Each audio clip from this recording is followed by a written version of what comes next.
Ассалому алейкум дӯстон ва подписчикони канали Вахш ТВ.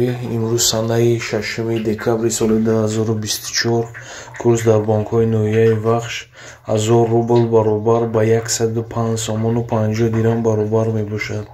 Яъне рӯ ба ҳолати беҳбудӣ аст, аз пас боло рафтааст. Доллар бошад 1080 сомонӣ баробар аст, яъне перевод 1080 сомонӣ. Мардуме ки дар Қазоқистон аст метавонанд доллар равон кунанд, мо аз бонк ба онҳо доллар пардохт мекунем. хоҳиш мекунем навори моро дастгирӣ кунед ва мо ба шумо ҳар рӯз аз ҳамин сомона ба шумо пешкаш менамоем. Курс аз дохили банк, маълумот барои ҳар як нафар. Ба ҳамаи шумо барори кор ва комёбиҳо таманно дорам.